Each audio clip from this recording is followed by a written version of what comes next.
Hello, everybody. Welcome to another episode of Capital Spotlight. Today, we are here with Heather Caygle, managing editor of Punchbowl News. Heather, thanks for joining us today. Yeah, thanks for having me. So excited to be here. Absolutely. So just to get started, can you give us a little bit about your background, like how you got to DC? Are you from Alabama originally? Yeah. So I grew up in Alabama. That's where I went to college. I was coming out of college in 2010, 2011, which, if you guys remember, it's a terrible job market, especially for journalists. And so I kind of didn't know what I wanted to do. I applied to a couple of grad schools. I had been to DC one time. I thought, this is going to sound silly, I thought it had a lot of grass compared to New York. Yeah, I got into grad school in New York. I got into grad school here, and I was like, DC has more grass. I need a little bit of grass in my life. No offense to New York, which I love. And so I came here, and I got a fellowship at a subsidiary of Bloomberg covering basically transportation and agriculture policy on the Hill. I'd never really been on the Hill, never really super interested in the Hill. And then one day, their transportation reporter left. Congress had just signed a huge highway bill. My fellowship was about to end, and they kind of looked over and they're like, "You'll do," and hired me full time. And that's how I got started, covering the Hill and being on the Hill. And then eventually I went to Politico. I did transportation policy there for a few years. I moved over to the Congress team. I wrote our Congress newsletter for a couple of years. Nice. Then I started covering Democrats because I really didn't want to do the newsletter beat forever. And the best way to do that was to find another lane to do. And no one thought that Democrats would win the House for years and years. This was 2016. And so I spent a couple years sourcing up. And then in 2018, they won. And Politico looked around and they're like, "You're our reporter." And so, it kind of took off from there. I eventually became bureau chief for Capitol Hill. And then I joined Punchbowl News in 2022. Nice. And I've been there ever since. Very cool. So the jump to Punchbowl, was that at its founding, or did you come a little bit later? So that was about a year later. They started in January 2021, actually 3 days before January 6th. They started January 3rd. What a time to start in news. I know. It's they had no idea what was coming, but seriously, it was 4 people, who had started a newsletter and had a website. And I think at the time, the only thing on the website was sign up here, right? So we've come a long way. But I had worked really closely with John Bresnahan on the Hill team. I mean, we sat side by side in the Capitol for many years. And Jake Sherman and Anna Palmer, too, they covered Congress. Anna did lobbying, and then they went on to write playbooks. So I fortunately got to do a lot with them at Politico before they left. So I knew them really, really well. And it was just so exciting what they were doing and how they were doing it. Yeah, for sure. Were you writing Inside Congress or Huddle at the time? Yeah, I was Huddle's. Cool. I was Huddle's author. The name has changed since, but it'll always be Huddle in my heart. For sure. The best thing about Huddle is you got to have fun with it. You got to do some fun subheads. It was just the Hill, so it was kind of like Playbook's little sister. But at the time, Playbook was all of Washington. It was, really White House focused. And so we had our own little Congress lane on Huddle. And people love trivia. Mitch McConnell plays trivia, so that was always really fun to do. And I think writing that newsletter, and I wrote the transportation newsletter before that for Politico Pro, I think that really helped me, because writing a newsletter is a lot different than writing a story for a website, even if you're writing about the same topic. And so I think being able to do both during my time at Politico really helped me when I came to Punchbowl News, because you do use a little bit of a different part of your brain to format it for a newsletter. Yeah, for sure. So can you give us a little bit of an inside peek of what the newsletter process was like? Because I think some people have the misconception, or at least I did, that if you're writing one of the big newsletters in DC, that's the goal, right? Because you're getting so much attention and you're writing something that everybody is reading. But then you see people like Eugene Daniels move on to something else because you want to take that next jump in your career. But in my mind, it's as a former Hill staffer, the top of your game is the newsletter world. But in the real world, it's maybe not that. So what are the ladders that you're trying to get to there? I think you make a great point. It depends on your kind of personal goals. I think for me, I love the Hill. I love covering the Hill. I've loved being a reporter on the Hill. Now I'm an editor. I'm still on the Hill every day. A lot of folks, when they make the transition from being a reporter to an editor, they end up in their publications office, whether that's downtown or in Roslyn or what have you. And I think for me, it's always been really important to stay at the center of what we're doing. And so I'm still in the hallways every day when they're voting and talking to members and talking to aides and just getting a sense of what is going on and helping our reporters kind of craft their stories. And I think if I were in an office somewhere, I just wouldn't have, I mean, you know this being on the Hill, but you have to be there to understand what the energy is and how things are moving. Sure. And you can't get that as much from a phone call. I mean, reporting during COVID was one of the hardest things I bet. To do, because covering the Hill as a reporter or an editor for a newsletter, for a publication where you write longer stories, whatever it is such a face-to-face, person-to-person job. And so I think for me, I've always wanted to be there. And this was just a way, moving over to Punchbowl News in 2022 was a way to keep doing what I was doing, but even like learn more and grow more. And I took on much more of a mentorship role and do it in a way that is so exciting, because people like newsletters in DC. They like to get their news that way. And so to be able to help craft that every day, and how are we going to do it? What is our word length? What needs to go in the newsletter each day? What's important? You know, it's just, it's really fun, and it's a challenge every day. So Absolutely. So real quick, for when you're writing that morning newsletter, like the playbooks, the Punchbowl AM, I know Huddle's a little bit different because it's in the afternoon, but what does your day look like leading up to that? Are they getting up super early in the morning? Are they writing it beforehand at night and then just checking in the morning? What does that look like? So it's a mix of both. I will say at Punchbowl News, we have 3 newsletters a day, Monday through Friday. So AM normally comes out around 5:15. And then we have a midday newsletter that comes out between 1 and 1:30. And then PM comes out usually between 5:30 and 6. So we have a team, probably of 12 to 14 reporters and editors now. I kind of try to divide up the workload so people are working on different newsletters at different times. And that doesn't mean, you know, if you're working on midday, you're not also working on AM. But I try to make sure that we're kind of filling our newsletters as we go throughout the day. Really, though, once midday gets out the door around 1 or 1:30, we have a general sense of what we want to put in PM. It's going to be what is happening on the Hill that afternoon. Yeah. And we have usually an editorial meeting around 2 p.m. to decide, okay, what is going to be the top of AM? What are going to be the other items in the newsletter that we're putting in there? And as much of that can be written in the afternoon and evening beforehand, it gets done. And then Jake and Brez normally get up in the morning, and gosh, they're up around 4 a.m. And we have a morning producer who works a shift from like 4 to noon, and they are up and they're adding to it, or if things happened overnight, like when the Israel-Iran stuff really, for sure. You know, so they're making sure we have the most up-to-date items in the newsletter. I will say when it first started and we had a much smaller team, a lot more of it was written in the morning because we were all working so hard to write PM and then turn around to write AM. Now we can do a much more division of labor, so that doesn't happen. But Jake and Brez, they really do. They like getting up that early. Jake's been getting up that early for a long time because he, of course, wrote Playbook. Anna gets on and gives it a morning read, and then Jake and Anna film the Daily Punch in the morning. And I was telling you guys before we started this, they just started doing video. So now that's a whole new element that they've added to it. So they do the Daily Punch around 4:45 in the morning. So God bless them. Good for them.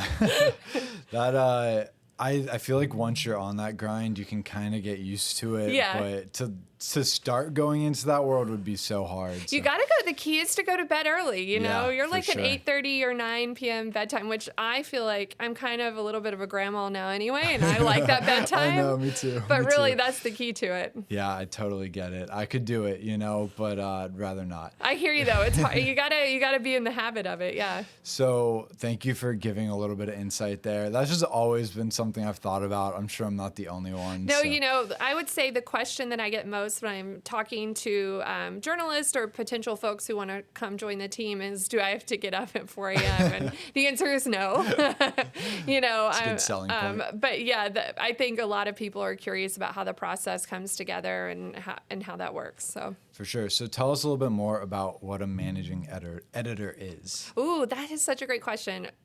So I think for our team, I run the editorial team. Like I said, we have about 12 to 14 members right now. That includes reporters. We have leadership-specific reporters. So they covered John Thune and Chuck Schumer and Mike Johnson and Hakeem Jeffries and their leadership teams. And then we have policy reporters who cover financial services, tax, which is obviously the big news on the Hill right now, For sure. tech, and now we just announced we're going to add defense as our third policy vertical. Cool. So we're currently looking for some defense reporters. And then we have producers, and they copy edit the newsletter. They actually move it through the systems to get it, from our computers to your inbox 3 times a day. And then we have a team of editors, and Jake and Brez do a little bit of everything, obviously. So I manage that team. I work with Jake really closely and Brez and our other editors and kind of make sure, okay, here are the big things that are happening today, later this week, tomorrow, who's covering it, how are they covering it. I work with the reporters behind the scenes to make sure that they have done their due diligence on every item they're writing. So have you reached out to everyone that you need to reach out to for this item? Are all of these facts in here double and triple checked? Everything that we do that way. And then when the item actually comes in, I work with the editors to make sure it goes through a full edit. And then I also do HR stuff. If you're a reporter and you need to file a vacation request or things like that, I'm the person that you come to on the team. So it's a little bit of everything. It's half admin and half editing every day. And then I still get a lot of tips because I covered House Democrats for so long and I talk to a lot of folks on the Hill every day. And so kind of taking those tips and giving them to my reporters and saying, here's how I would do this story, and kind of helping them. Nice. That's great. Real quick, I forgot to mention this, but you and Punchbowl have become the favorite of congressional staffers. So when we asked staffers and polled them what their favorite newsletter was for AM, Punchbowl won. So congrats to you there. But also I think the even cooler one was we asked what staffers think is the most impartial newsletter in DC, and you guys won by a wide margin there.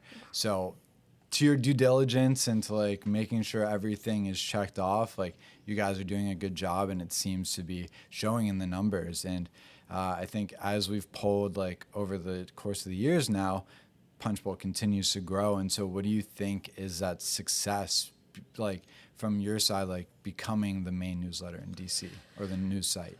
Well, that's really great to hear because first of all, I think us being nonpartisan is just really important to us, and it's at the core of what we do every day. I think in terms of success, it's a mix of things. I think number one, it's the experience that especially the senior leadership team at Punchbowl News has. John Bresnahan has been on the Hill for probably 30 years. Jake Sherman and Anna Palmer have been covering Congress and Washington for probably 20 years. I've been up there for almost 15, I think, at this point. And we have several other reporters who have a lot of experience and editors. And so we have been covering Washington, and the power in Washington and Congress specifically for a very long time. We have been covering these lawmakers for a long time, the staffers, the aides, everyone who kind of makes the Hill the Hill. And so I think that we have earned their trust over many years of fair coverage, and it's very, very important to what we do, but also we talk to them every single day. We talk to these people every day and why they're making these decisions, what these decisions are, what is the strategy behind that, and that is reflected in our newsletter. And I think folks wake up and they see that, and they know that if we're writing about the big event on the Hill and this is what Republicans are thinking and this is what Democrats are thinking, it's not coming from, we're not making that up in our brain. Right. We have talked to dozens of people to get that reporting and pull it together. And people trust us with that information, both from a source perspective and from an audience perspective. And that's just really, really important to us. Yeah, that's great. So when it comes to developing a source, this might be tradecraft and you don't want to talk about it, and that's fine, but what is the process of developing a source? That's a really good question. I always tell my reporters, especially younger reporters, or sometimes I'll speak to college classes, journalism classes, and they ask this. And it's a really long game on the Hill. The number one thing that I tell, especially journalism students, is to treat everyone with respect. I mean, you should do that in your general life, right? Yeah, for sure. But today's staff assistant is tomorrow's chief of staff. For a sure. lot of folks stay on the Hill, as you know, for many years, or they'll leave and they'll come back and they'll be in a much higher position. And people will remember how you treat them. And they may not always like the stories that you write about their boss, or every once in a while them, or whatever, but they will remember if you gave them a fair shake. And so I think that is number one. But the thing, developing sources, I have folks that I talk to every day that I've known for 10 or 12 years at this point, and I think most longtime reporters on the Hill are the same way. And oftentimes you kind of come in at the same level, like you're a junior reporter and this is a junior staffer, and you happen to move up, and you earn each other's trust, and they continue to be in positions of power, and you move up as a reporter, and so you're able to call them up and say, hey, what's going on? And they know you because they've known you for 10 years or whatever. I think one of the biggest mistakes that some of the reporters who are new to the Hill make is they come and they immediately think that they're going to be sourcing with these very senior staffers, and that's just not how it works. They don't know you. They don't know if they can trust you. They don't know if they should be telling you information and things like that. And so honestly, it really is a game of just like being there every day and being in this hallway and talking to these same people, and them seeing your face and knowing you, and the members knowing you and things like that, and getting comfortable talking to you and you asking them questions. And that's just how it works. As you know, it is such an ecosystem up there, right? Yeah. And it's a little community in some ways of different interested groups. But I think being there over time is really what is one of the biggest keys to success as a reporter up there. Yeah, absolutely. And I'm glad you brought up the point of like those staff assistants become chief of staffs, because that's kind of how our whole thing over here is. Don't forget the little guy, because they are only a year away from doing something really special, and they're going to go on to do something really special. They might become the next member of Congress. Yeah, too, and that happens more often than you think, right? Yeah, totally. For sure, yeah. Especially in this day and age, it seems. So I think that's super important to invest in those relationships. When it comes to like staking out the Capitol, do you have a favorite spot? Ooh. My favorite spot is usually where most other reporters aren't. So you don't want to give it up, right? Well, yeah. So I would say, and I kind of tell my reporters this, I'm like, sometimes the big gaggles are unavoidable. If you know that Speaker Mike Johnson is only going to come this way and everyone is this way, then we just have to have someone there. Yeah. But often there's more than one entrance to most rooms, and members, if they're trying to avoid you, they know, they're going to try to go the way that they don't think the reporters are going to be. And so my favorite thing is to be there. I will say a lot of the better reporters, or in order to get the better quotes, they'll often wait in the tunnels for the House or Senate buildings that connect underground to the Capitol itself, because usually you can avoid the pack of other reporters that are waiting to get that member, and you can get them alone. Now, that doesn't work for leadership because, of course, they're based in the Capitol, but if it's a more rank and file member that you're trying to grab, that's usually your best bet. And some of the best reporters who get the best scoops are usually in those tunnels. They're not, crowded where most of the other reporters are. For sure. Do you have a favorite non-Punchbowl reporter that you like to consume their news? Oh man, it's usually it's folks that I worked really closely with at Politico or before that. I would say I read Burgess Everett still. Yeah, we were Capitol Hill bureau chiefs together at Politico. So whatever he reads, I write, or whatever he writes, I read. Melanie Zanono was with us at Politico and then with us at Punchbowl News for a little while. And so anything that she puts out, I'm always reading. Sarah Ferris and I worked really, really closely together, and she's at CNN right now. So I always read her. She covers House Democrats too and House leadership. And then Manu Raju, of course. And it's really funny. He's kind of, he's pretty famous in the Capitol when tourists see him because he's on TV. You know, most reporters are not on TV. And so I think all the tourists who come through the Capitol, they see us standing around and they're like, what are these large groups of people standing around? But they don't realize what we're doing all the time. But everyone recognizes him, and he's always so gracious, you know, to folks. But definitely whenever he's chasing a member down, I'm like, what is he doing? You know, because it's such a game of strategy, right? When you're up on the Hill as a reporter, you always have your competition. You know, and you're in parallel vision. You're like, well, why is Burgess running that way, or why is this person doing that? So that's kind of always in the back of your mind. I also love to follow Burgess and Mel when I was on the Hill, and it's so weird to think of them as not at Politico anymore too, because like that's where I was when they were at Politico, and we were all doing that thing. So I feel old sometimes when I'm like, all the old people from Politico are no longer there and all over town. So it's crazy how fast this town You know what's moves. funny though? It's like, it's such a community of reporters on the Hill because you're all at different outlets, but you're in these scrums for hours on end with people every single day. So folks from the Wall Street Journal or the New York Times or Semaphore or wherever it is. And in some ways, you like really, they are your colleagues, you know? I mean, you help each other out, even if you're at different publications, and in some ways you're competing with each other every day. But say that you're all waiting for hours for Speaker Johnson to come out of his office, and then someone had to run to the bathroom and they missed the 30 seconds he walked from his office, you know, to the chamber. Well, they come back and they'll be like, can I have the recording? And like, of course you're going to send it to them. You know, you work so closely with these folks in some ways. So the point of that is I often forget, oh yeah, we do work for different people. You know what I mean? In those kind of moments, because you do talk to them for so many hours every day. Yeah, and its own form of like bipartisanship. It warms my heart when I see a reporter like retweet a reporter from another network, you know, that always feels good.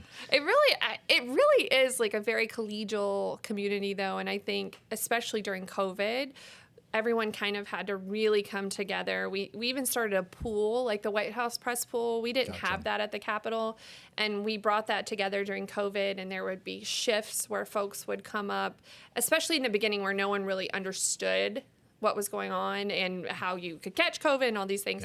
And so they, you know, folks from different outlets would come up and share these pool reports to the whole email server, and that really helped everyone and kept everyone safe. For sure. And so it was really heartwarming at the time, and now just to see how much reporters, even though you're competing fiercely every day, I might add, how much you will help people out just person to person. Yeah. So your hanging out in the hallways has also had other benefits. You got to meet your husband on the Hill. Oh, Tell I did, us a little bit about that. So we were both at the same publication, Bloomberg BNA, but he covered the Treasury Department and I was on the Hill. And so we were never in the office at the same time. And then it was one of the early government shutdown threats, and it was kind of around, it was New Year's Eve weekend or weekday. I don't even remember the day of the week, but most reporters did not want to cover the New Year's Eve shifts and New Year's Day.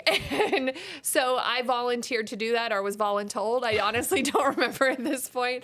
But we started covering that together, and that was 2011 going into 2012, I think. It feels so long now. And so we just started chatting and working together, and then we became friends, and then we eventually started dating like a long time after that. And then he was also at Politico when I had already been at Politico for a little while.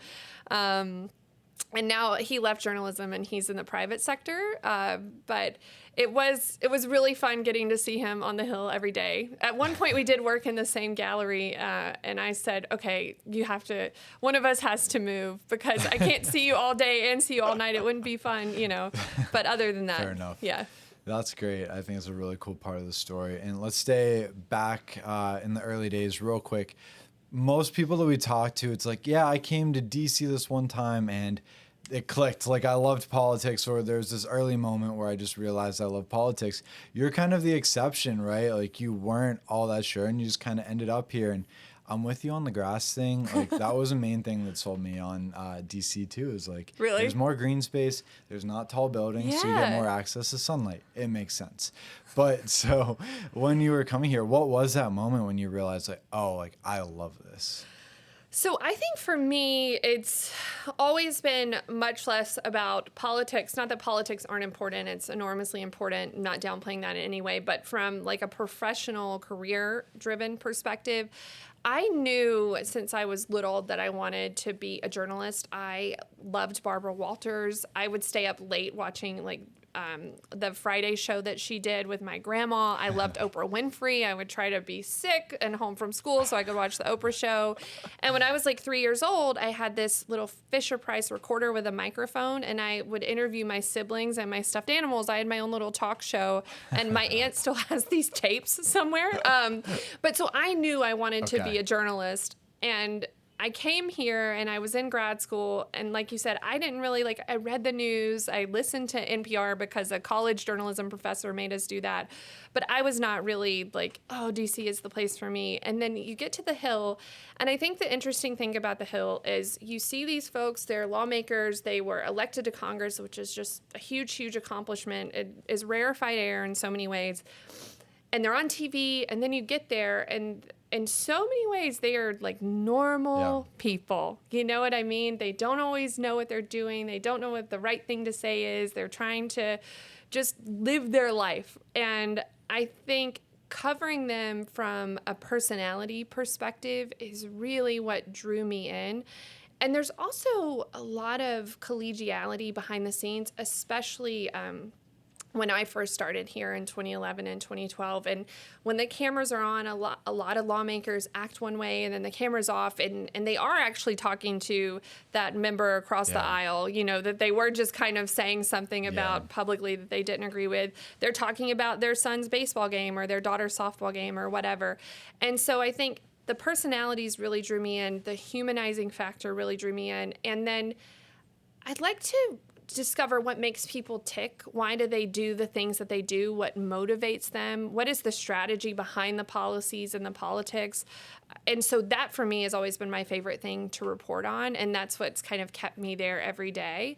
And that's what makes it interesting, because in many ways, some of these stories are cyclical. There's the government shutdown threats, you know, government funding fights. Yeah, totally, exactly. But the dynamics at play are different. And really diving into that and why are these people motivated to do this or say this, or what are they going to do next, is just always been really interesting. Yeah, I can imagine. This is quite a time to be a part of all that, too.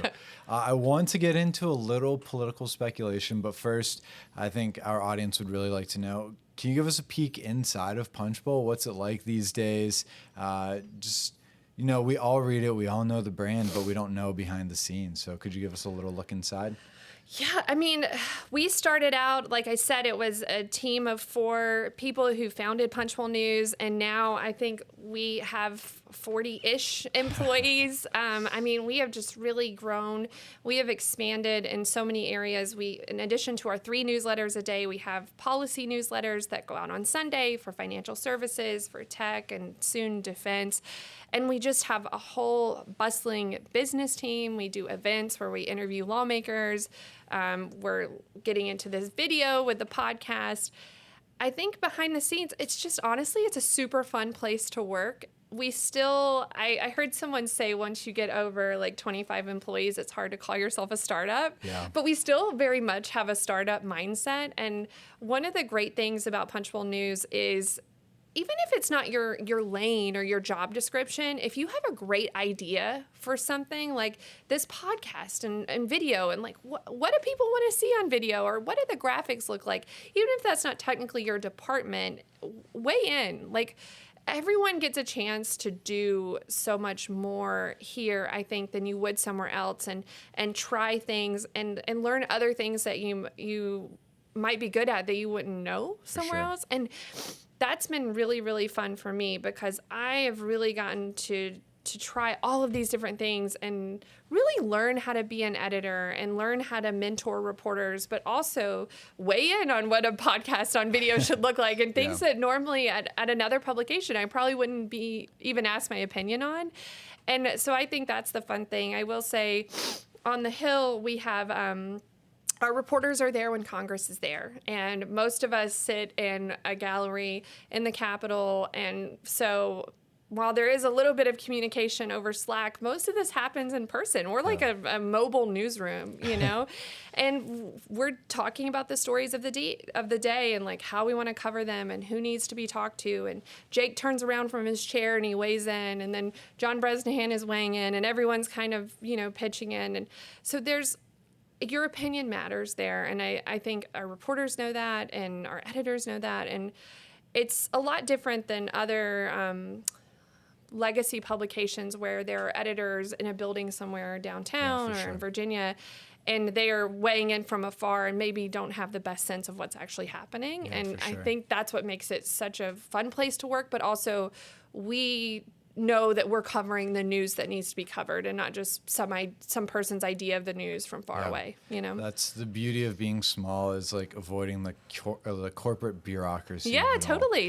And it's so easy to get sucked into that even when you're small, so it's so important to just be on top of it. Yeah. Do you have like a favorite coffee shop on the Hill? Like where's your go-to spot? Cups is always my spot forever and ever, amen. I will say when Cups closes during August for its like recess refresher, that is really, really hard. Yeah, it's hard. Other than Cups, there are a couple of new-ish coffee machines. There's one across from the Senate carryout that you can get like a good latte for $2.50, I think, which is really good. And then the biggest news is the House carryout is closing for a couple of years, which we just reported in Punchbowl News, I think last week. But right across from it, where it used to be these really dark like booths with weird bad carpet in there, that's all ripped out, and it's like a 24-hour kind of convenience store where you can get snacks and coffee. And that's actually, it's really nice to have right downstairs because our newsroom is, our gallery is a couple floors above that. Gotcha. Yeah, I feel like there's finally some growth on the Hill when it comes to facilities. You know? Yeah, but you know, they're like changing I don't have a great handle on this, but they're changing all the House restaurants, or a lot of them are going away. Do you have any like opinions on the Starbucks versus Dunkin' debate? See, like, you know, I feel like if you're from Massachusetts, but I'm just like team Cups all the way. I walk in and they know I want a large cafe au lait, and they're so wonderful, and their sandwiches are really good too. Gives you a little bit of a communal vibe that you don't get at the other spots. It really is. Yeah. Love that. All right, so let's talk some speculation.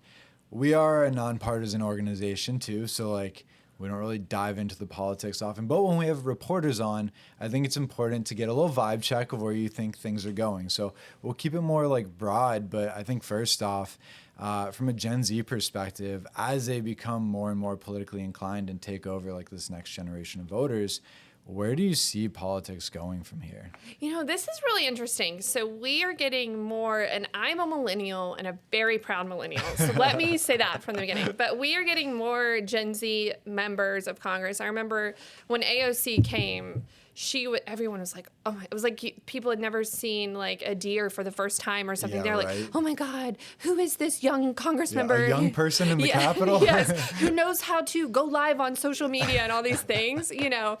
And I remember Democrats actually had her do training sessions for them of like, how to sound normal on social media and things like that.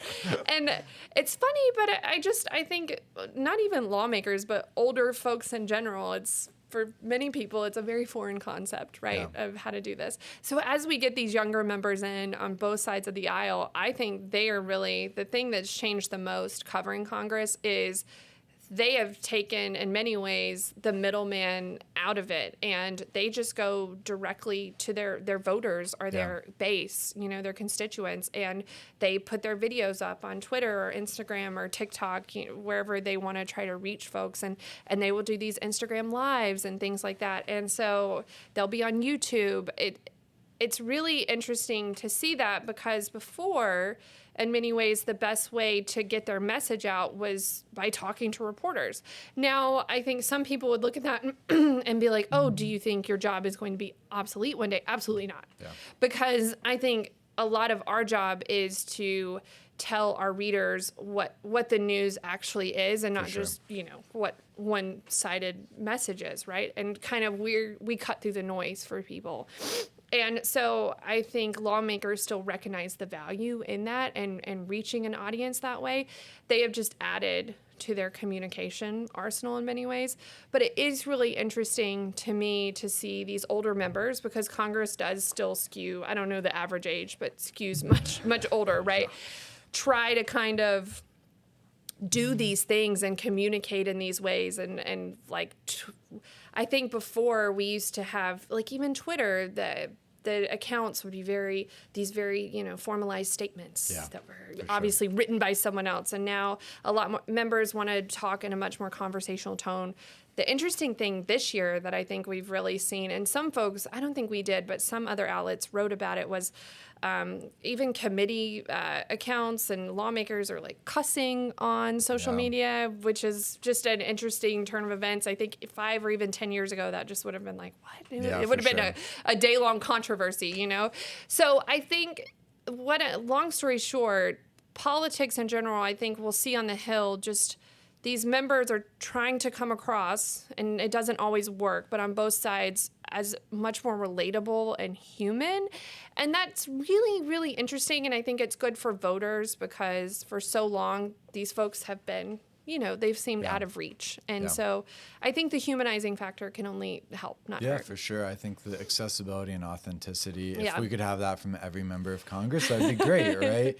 And to your point about the committee hearing stuff, like when the hearing ends and then everyone goes over and is buddy to each other and has those conversations that the American public doesn't see, like if there's a way to capture that, I feel like that's always something that I'm sad that everyone doesn't get to see, because it's not so serious as the Twitter clips make it out to be. Like, these people are still friendly when that clip ends. You're right. And it's funny, or like this member will be really, really hard on a witness, right? And like it's trying to, and that's where the authenticity goes out the window in some ways, because they're trying to kind of, you can tell, get a clip that'll work for social media, a soundbite, right?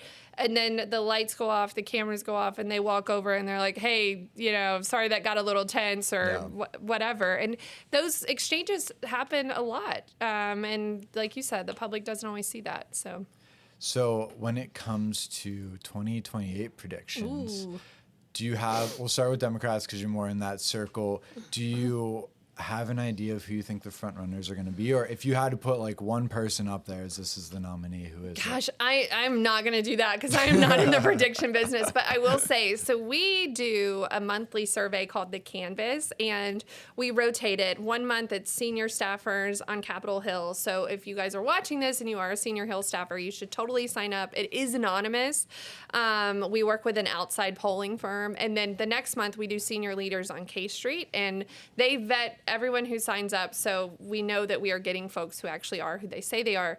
But we ask them questions over a period of 3 to 3.5 weeks, and then we do the results. And the interesting question that we've been asking each survey this year is, who do you think the next leader of the Democratic Party is? And it's kind of went up and down. Like when Cory Booker had that standout social media moment on the Senate floor, and then he did a Capitol Steps thing with Hakeem Jeffries, he was really up in the polls. And then the one we just did that aired we published last week, I think it had AOC as, so not like presidential candidate, but who is going to be speaking for the party the next couple of years.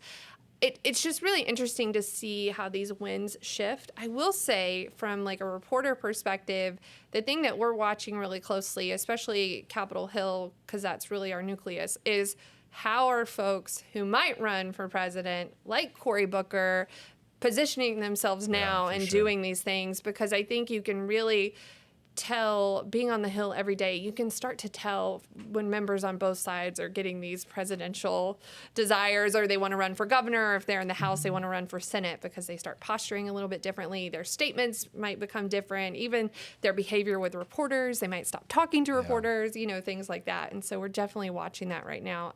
I don't think there's anyone that's like, oh yeah, it's definitely this person. But I do think they are looking at it and assessing and saying, could it be me this time? You know, so I'll go ahead and say it. It's Gavin Newsom. he's definitely one of them, right?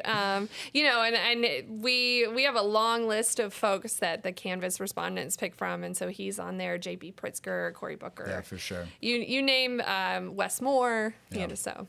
Yeah, for sure. I think if I remember correctly, our polling said it was Gavin Newsom. I forget who the other one was, but he was definitely at the top. Anyways, we'll have to let people know. But yeah, it's always fun to see, like, obviously everything changes, and like you can say JD Vance is going to be the guy now, but like we're 6 months in, like who knows where we're going to be in 3 years. Especially in this news cycle, you know, like 3 years is a long time from now. Yeah, that's a lot of like durability. It's hard to do. Yeah, and a lot's going to happen between now and then. So it's just, even if I were in the predicting game, it would just be very, very hard. I don't gamble for this reason. Never been good at it. Fair enough. Okay, so 2 more questions. When it comes to your job and just being around pivotal moments on the Hill over the past decade, what is a moment or a couple moments that just really stick out to you? Let's see. Every State of the Union has really, really stuck out. They stay with me. So my first job here, I was an intern for Hearst Newspapers, and it was in 2011, the spring of 2011. And at the time, they did not allow computers or cell phones in the House chamber, the gallery where the reporters sat. And so the State of the Union was coming up. I think I had been an intern. It was either my first or second week. Like I'd been to the Capitol like 1 or 2 times. And the senior reporters for Hearst didn't want to go to the Capitol. They wanted to watch the State of the Union from the Bureau because they wouldn't be allowed to do updates in real time in the chamber. And so they said, hey, we have an extra ticket. And so 2 extra tickets. And so me and this other intern got to go to the Capitol. We got on the elevator in the Capitol. And, you know, security is understandably extra tight for State of the Union. It was then President Obama's State of the Union. And so we get in the chamber, and somehow we're sitting on the very front row, like right to the right of the clock. You know, I have no idea how this happened. That was just where the seats were. And the best part was, this was the first year that they allowed computers and cell phones in there. Stop it. Yes, but I guess that had not been like actually communicated to folks. And so we got to bring our computer in. We got to send real-time updates to the reporters in the Bureau. And because the thing about the State of the Union is, yes, there are cameras. Yes, they do get reactions. But really, the best view is being in there because you get to see everyone. And, oh, the Supreme Court justice is falling asleep. Or, oh, this person's not even paying attention or whatever. And so we got to send those updates and actually participate and not just watch. And so that's a moment I'll always remember. That's an ideal intern moment. Yeah, it really, I know. You'll never top that as an intern, I'll tell you that. For sure. That's great. As far as covering a State of the Union, what is that process like from your side? Oh my gosh. State of the Unions are intense because the hall, the area right outside of the chamber, which is called Statutory Hall, which is where the original House of Representatives was, is where all of these cameras for the networks set up for response and reaction after the fact. For sure. And it is so full. And so when you're covering the State of the Union as a reporter, you have to get in the chamber early so that you can get your seat and get settled, because all the security usually kind of locks things down as the president and the cabinet and everyone comes in. How early is early? Probably at least an hour, usually gotcha. before it starts, sometimes an hour and a half. It really depends on if you have an assigned seat or a standing seat. Gotcha. It's very cold in the chamber because there's a lot of bodies that get in there and it eventually heats up. But right then it is very cold. So you're sitting there, you know, and you watch the State of the Union. Usually it's about an hour and a half to 2 hours, depending on how much standing and clapping and all that. It's like, come on, guys, let's get through this. Exactly. And then usually, you know, everyone has to kind of stay in place for the president to leave, the cabinet to leave. And then as soon as the security hold lifts, you run down the stairs to the second floor and you're trying to get to Stat Hall to catch as many members as you can. Because even though I've never worked for like a television publication, you are in that same area trying to grab members and get reaction, especially if something happened during the State of the Union, which we have seen more in recent years, like outbursts and people trying to make their own social media moments and things like that. And so you're just you're in a sea of people, you know? I mean, it's unlike any other night, and you're there very late, usually at least midnight. And then it's very hard to find a ride home because the roads are still blocked. The subways are not running. And so it's just huge Uber surge prices. Yes, too. totally. I mean, I think people usually like scooter home now or bike. I'm kind of scared of the scooters, so I wouldn't do that. But the best part about State of the Union night, though, is the food. We normally, do like a big spread, and all the outlets are like, what did your team order? What did you guys order? So it's always the food I look forward to most. Nice. We had Tom Wickham, who's former House parliamentarian, recently, and he knew all 435 members, has to know. How many of the members do you think you could identify? Ooh, this is good. I would say at least 300. Okay. So I was on maternity leave from November until November of last year until April of this year. So I am still kind of playing catch up on a lot of the freshman members from both sides. Like I will see them and I'm like, who is that person? Because I wasn't there when they kind of came in and got sworn in.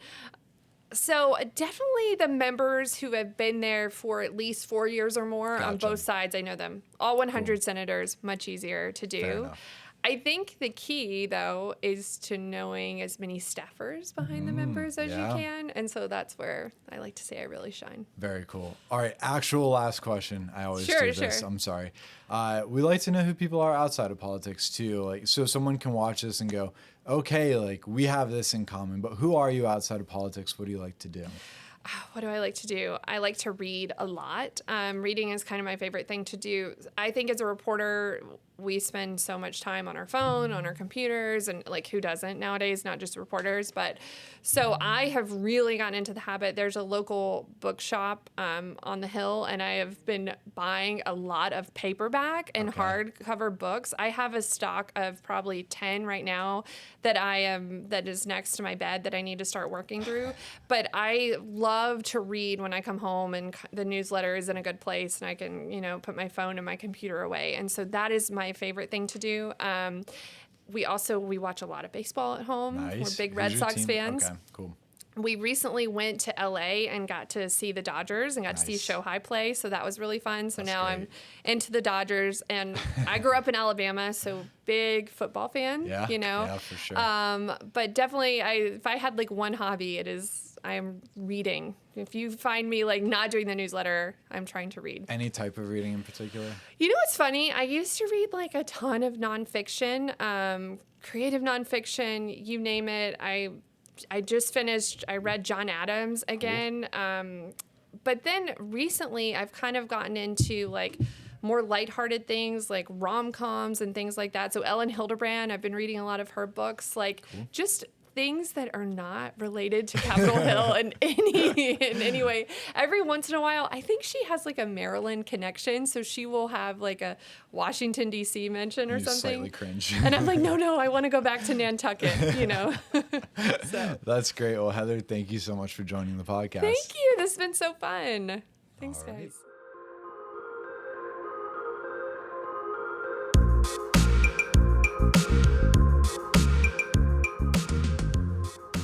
Thank you for tuning into Capitol Spotlight Podcast. If you enjoyed the show, be sure to subscribe to our channels to stay updated on new releases, share the show with your friends, and rate the show on Apple Podcasts and Spotify. For more from Connect, subscribe to our daily newsletters, follow us on social media, and check out our website, all at Capitol Connect, Capitol with an O, CNCT. See you next time.